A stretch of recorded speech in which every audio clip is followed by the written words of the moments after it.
Hi, my name is Stephanie. Welcome to my channel. So today's video is just going to be kind of a little bit of fun. I'm going to try and do it in one take because you're not supposed to really think about your answers.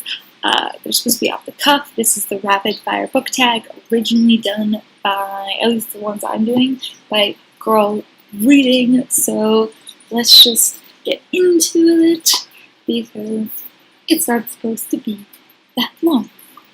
Ebook or physical book. Physical book, but I do read a lot of ebooks out of convenience. Paperback or hardback. Also, yeah, I'm reading the questions on my phone, so sorry. Paperback, just because they're easier to read, they're obviously more flexible, and I hate dust covers. Online or in-store book shopping. Definitely in-store. There's something about just the browsing, and especially rare bookstores. Brattle Books in Boston, one of the best bookstores I've ever been in. Oh my gosh, their upper floor is amazing, but they also have this giant 75-cent book to I think it's up to $5 store outside that's anything that's not a rare book, basically. That's longer than I wanted to spend on that question. Trilogies or series. Trilogies, I don't have the patience or the focus for series. I often quit them. I even often quit trilogies. I don't really read past the first book most times. Heroes or villains. Either one, as long as they are well written and well rounded, although a badly written villain can kill a story for me, and that's movies, TV, whatever. I can't stand what my boyfriend and I call Saturday morning cartoon villains. They're the villains that are bad for the sake of being bad. There's no rhyme or reason as to really why, or the reasoning is so flimsy that they're just, I can't. So, a book you want everyone to read. A Drunkard's Walk. This book is statistical nonfiction, which I know a lot of people just go, ugh. 1, nonfiction, 2, statistics, but let me explain. This book is really well written, there's a lot of useful knowledge for every day, and this book got me into nonfiction, and out of a 2-3 year reading slump back in college, so 100% recommend.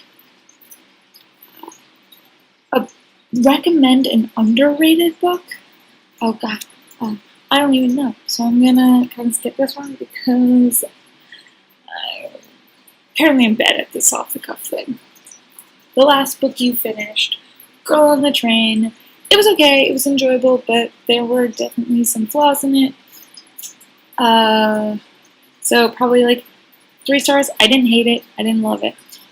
The last book you bought. I don't really buy books. The last book I bought, I don't even remember. It was early last year, maybe. It was a year ago. But the last book I received was this Invention of Nature by Andrea Wolf. This is from my grandfather. I recently finished this one. It was so good. I did a full review. I'll link it down below. Oh my gosh, so good. Used books. Oh no. Weirdest thing you've used as a bookmark.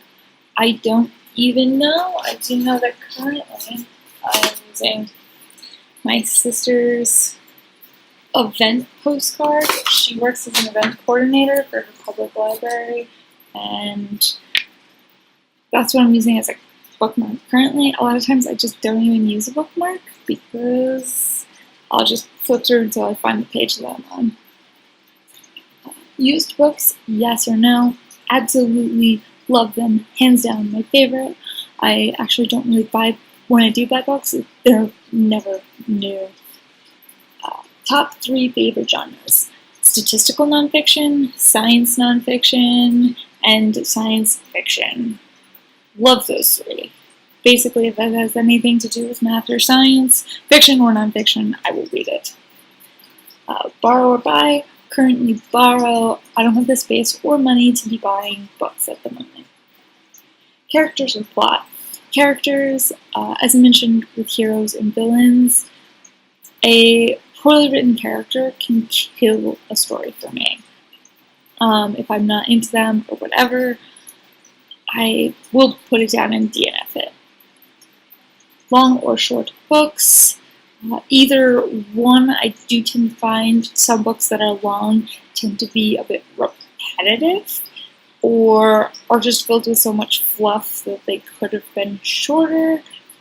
So I'm going to go with medium because a lot of short books need a little more to them.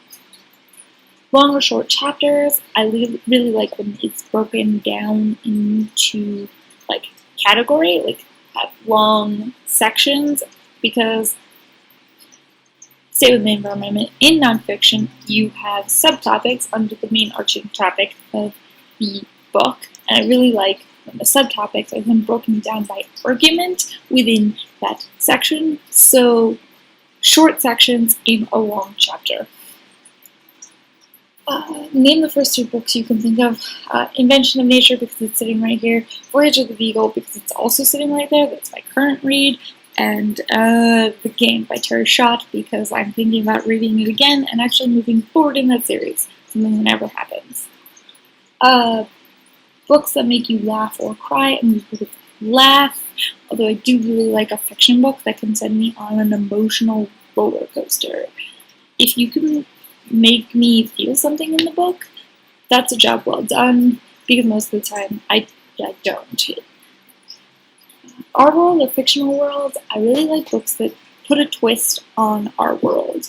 So the book that I'm thinking about rereading, The Game, takes our world and like twists it so that this is like a game for another world. So that kind of thing. Audiobooks, yes or no? At the current moment, no, I don't. Like, listening to things is quite difficult for me over a long period of time. Even during movies or TV, just sound in general, I will tune out and start thinking about other things. So, not for me at the moment. Do you ever judge a book by its cover? Of course. Who doesn't? One of the things that I know that I do is if I'm looking through books, I will avoid any book that has 2 white people almost kissing. So I'm not really going to enjoy those. Book to movie or book to TV, I feel like book to TV can do more because there's episodes that are going to take longer than like an hour and a half, 2 hours. But I don't really do adaptations that much, which goes along with the next question. A movie or TV show you prefer to its books? I don't really know, because I don't really watch adaptations. I don't know when there is an adaptation oftentimes to books that I have read, and I'm not necessarily interested in watching or reading a lot of the adaptations that are currently out. I do watch all the Netflix superhero ones, but I don't really know if comic books count as books. A lot of people consider them, but I watch those and I've never read the comics. Series or standalones? Standalones, for sure, because I don't often care enough about a series to continue unless like it's a duology and it's like right there. I think I read a duology last year, and the only series I read was The Giver Quartet, and that's because it came as one book. So if it's already in my lap, then I'll read further. So definitely standalones, because I don't know what it is about series. I used to read a lot of them when I was younger. As a kid, I would read like the same books from one author, and I'd read them all and the whole series. But that's not true anymore.